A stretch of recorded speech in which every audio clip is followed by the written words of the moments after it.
আসসালামু আলাইকুম, কেমন আছেন সবাই? তো প্রথম প্রশ্নটা হচ্ছে, বাংলাদেশের ধান গবেষণা ইনস্টিটিউটের মোট কয়টি উচ্চ ফলনশীল জাতের ধানের উদ্ভাবন করেছে? এটা হচ্ছে 121টি। তো এই যে উদ্ভাবন করেছে এর মধ্যে 8টি হচ্ছে হাইব্রিড জাতের আর অন্যগুলো হচ্ছে ইনব্রিড জাতের। হ্যাঁ, তো হাইব্রিডটা এরকম যে মানে উদ্ভিদ বা প্রাণীর পিতামাতা থাকবে ভিন্ন। হ্যাঁ, এবং এটা ক্রসিং এর মাধ্যমে মানে সংকরায়নের মাধ্যমে উৎপন্ন একটা নতুন জাত হবে।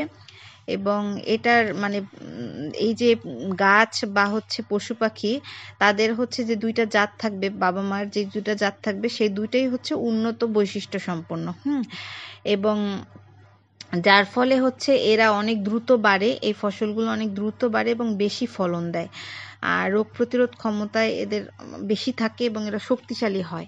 হ্যাঁ, আর ইনব্রিড জাতটা হচ্ছে এমন এক ধরনের কৃষি বা প্রাণী উপজাতি যেটা হচ্ছে ঘনিষ্ঠ নিকটাত্মীয়দের মধ্যে বারবার প্রজননের মাধ্যমে উৎপন্ন হয়, মানে নর্মাল যেটা, যেমন বেগুনের একটা প্রজাতি থেকে মানে ওই বীজ থেকে যেটা হবে সেটাই, বা মানে একটা গরু জেনেটিকভাবে সেটার আরেকটা যেটা হবে সেটাই, এরকম আর কি, ওইটাকে বলা হয় হচ্ছে ইনব্রিড। তারপরে হচ্ছে নীল নদের পানি নিয়ে দ্বন্দ্ব কোন দুই দেশের? এটা হচ্ছে মিশর এবং ইথিওপিয়া। তো এই যে মিশর এবং ইথিওপিয়ার মধ্যে যে যুদ্ধটা বাধে সেটার কারণ হচ্ছে এই মানে ইথিওপিয়ার যে নীল নদের শাখা, হ্যাঁ, শাখা নদী যেটা ব্লু নীল বলা হয়, এটার মানে ইথিওপিয়া করছিল কি, এই নীল নদের এই যে শাখা নদী যেটা, সেখানে একটা বিশাল জলবিদ্যুৎ কেন্দ্র মানে নির্মাণ করে। কারণ হচ্ছে ইথিওপিয়ারা মনে করে যে এটা হচ্ছে তাদের অর্থনৈতিক উন্নয়নের জন্য খুব গুরুত্বপূর্ণ হবে, কিন্তু মিশর এই জিনিসটা খুব ভয় পাচ্ছে, কারণ তারা আশঙ্কা করতেছে যে এই তাদের এই জলবিদ্যুতের মানে এই যে জলবিদ্যুৎ কেন্দ্র তারা নির্মাণ করছে, এটার নাম হচ্ছে গ্র্যান্ড ইথিওপিয়ান রেনেসাঁস বাঁধ। হ্যাঁ, এটার কারণে মিশরের মানে এই জলের প্রবাহটা কমে যাবে।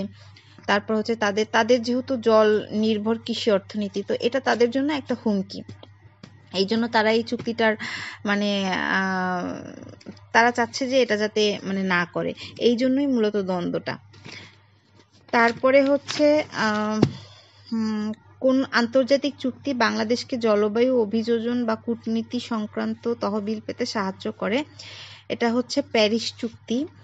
তো এই প্যারিস চুক্তিটা হচ্ছে এমন একটা জলবায়ু বিষয়ক চুক্তি যা 2015 সালে ফ্রান্সের, মনে হয় ফ্রান্সের প্যারিসে অনুষ্ঠিত হয়েছিল।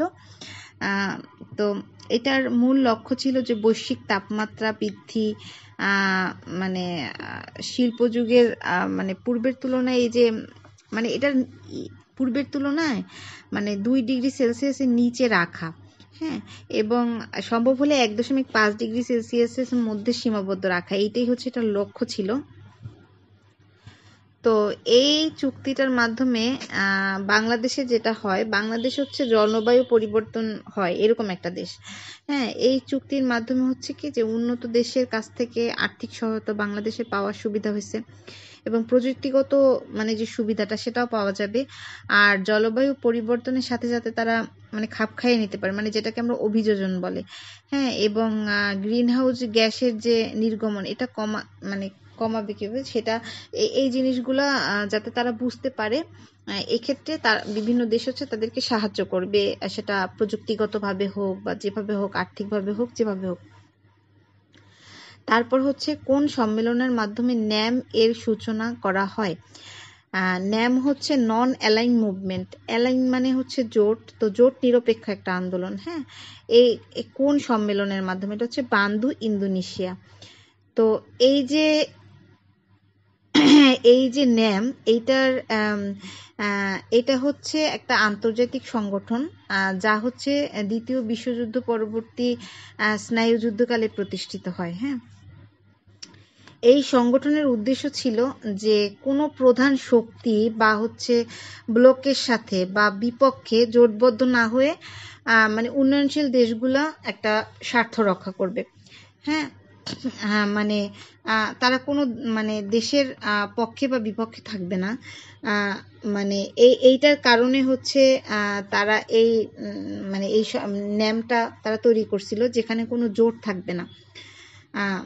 মানে মানে হচ্ছে যে এই যেই দেশগুলো উন্নয়নশীল, হ্যাঁ, এই দেশগুলো মানে স্বার্থ রক্ষা হবে, কিন্তু কেউ কারো বস থাকবে না।